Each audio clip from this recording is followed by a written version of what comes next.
They say there are no mirrors on Kessler Base. That's not entirely true.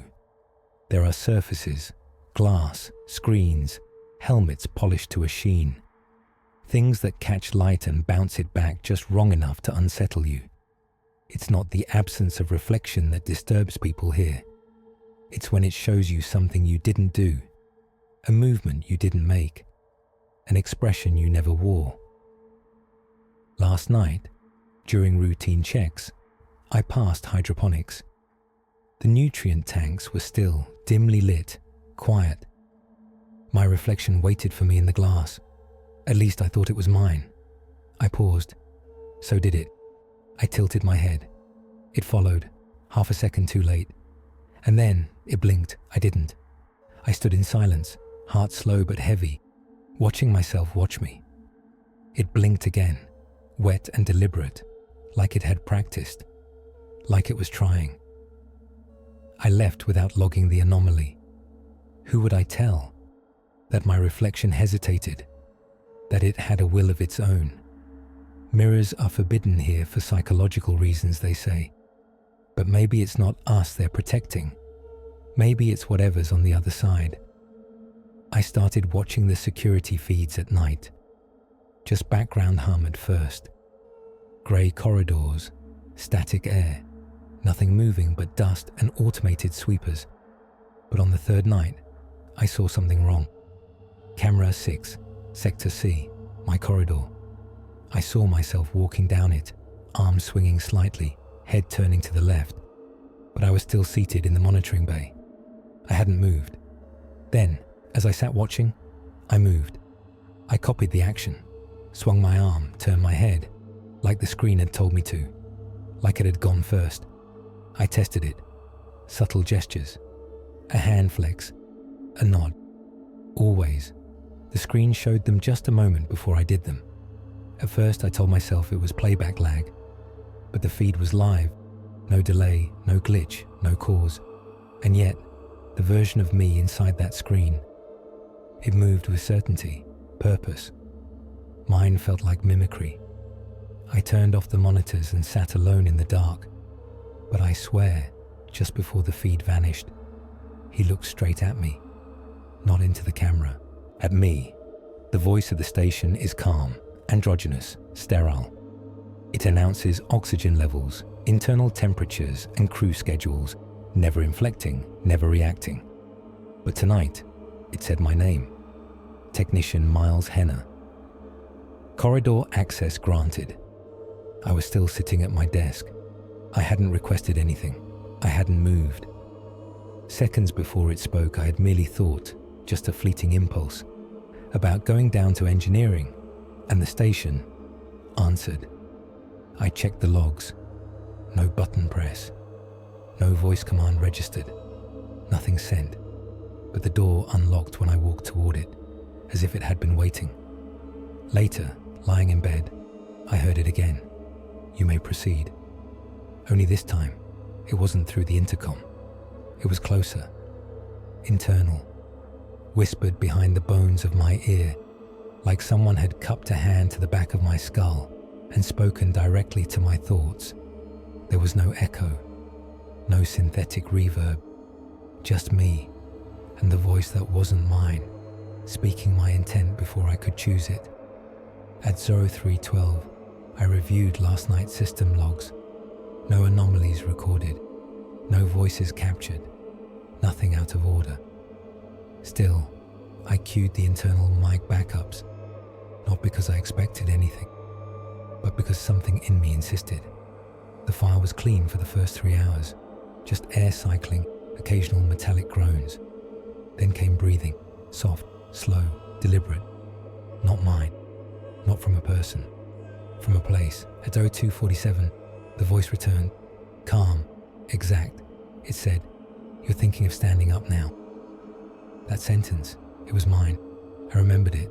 I thought it, in that same rhythm. And seconds later, I did stand, but it hadn't followed me. It had led. I ran the waveform analysis. There was no splice, no synthetic layer. It sounded exactly like me. Not close, perfect. Same cadence, same hesitation, as if whatever was speaking wasn't imitating me anymore. It was using my voice from inside my skull. And worse, it knew what I'd say before I did.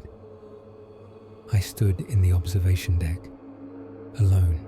The room was lightless, save for the earth glow refracted through reinforced shielding. I spoke aloud. Not loudly, but enough. "Is anyone listening?" Silence. Then I heard it.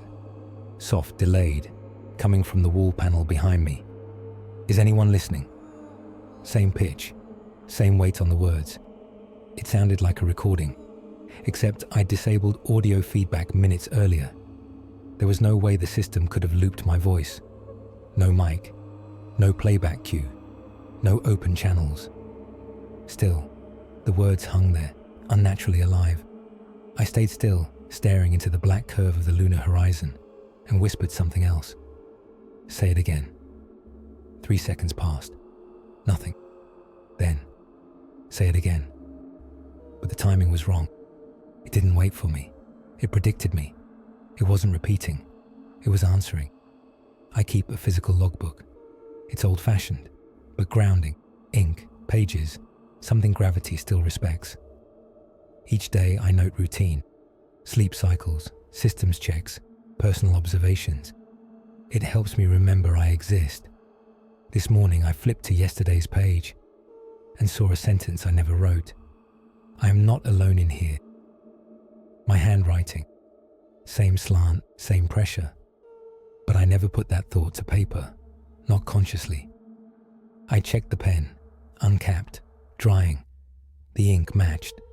The flow was seamless. No indentation lines, no hesitation marks. It was as if my hand had moved without asking me. I stared at the words until they blurred. Tried to remember. Had I dreamed writing it? Had something in me accepted it? The more I read it, the less it felt like a warning, and the more it felt like a statement of fact. On the maintenance deck, there's a viewport sealed with reflective film. It's not a mirror, just a passive light filter to stabilize radiation input. You're not meant to see yourself in it, but you can, faintly, if you stand still enough. I stopped there tonight, not sure why. Habit, dread, curiosity. I stared, and in the gloss, my face stared back. But it wasn't still. It was breathing. Slow, visible exhales. Shoulders rising, nostrils flaring. I wasn't moving. Not at all. I held my breath. Counted silently. The figure kept breathing. Its lips parted slightly. A wet sound. Deliberate. It blinked, late, as if it knew it was being watched and didn't care. I turned to walk away, but just before I did, it smiled, not with its mouth, but with the skin around its eyes, as if my face had learned something mine never would. I played back an old log today, a voice memo I'd recorded in week 3. Nothing strange at first, just me, documenting shifts, food cycles, oxygen draw, routine. But then, at the 40-second mark, another voice joined, not over me, beneath me, like a second layer of breath, faint, slow, crawling up the waveform. I turned up the gain, isolated frequencies. It was saying something, half words, clipped syllables. But there, undeniably, was a voice. Mine, but not. It followed the shape of my sentence, but changed the ending, where I said, "System oxygen levels remain stable," the second voice whispered, "until I take them." Then silence, a long, hungry one, and finally, "Let me finish it." That's what it said. Clear, calm, not a threat, not a plea, a statement. As if I'd started something I'd forgotten how to end, and it was ready to take over. I woke before the lights came on. Stillness wrapped around the room like a warning, not a comfort. My limbs ached with something I hadn't done yet. The logbook was open. I always close it. Always. Yet there it was. Pages turned, pen uncapped, ink still fresh. At first I thought I'd sleep-written. Stress, dissociation, a gap in memory. but the entry was dated for tomorrow. Every line written in my hand. Same shape, same slope, same flawed I've never been able to fix. And the words, they were too accurate. They described a day I hadn't lived yet, checking the reactor seals, skipping the noon meal, dropping the comm tablet in corridor B. All things I'd end up doing hours later. Exactly. No deviation. No chance. I tried to change the path, tried skipping a step, but my body resisted, like muscle memory had already memorized the lie. And at the bottom of the page, a final sentence waited. Soon, you'll stop needing to write at all. The observation bay was dark again. Same curved panel. Same weak glow from the earth. I walked in slowly. The door hissed shut behind me, quieter than usual. The air felt thinner. On the central screen, a looped image played. Me standing still, blinking once every 7 seconds. It wasn't a feed. It was a recording, time-stamped. Right now. But I was here, moving. So who was there? I moved closer to the screen. The version of me stood motionless, head slightly tilted. I raised my hand. On screen, nothing. No reaction. No mimicry. I turned my head. He did not. But a second later, he smiled. Soft. Knowing. Final. I watched, breath held, as he took a step forward. Not on screen, but behind it. A movement not meant for cameras, not for watchers. And then my voice, the one I no longer trusted, spoke softly behind my ear. You've been enough.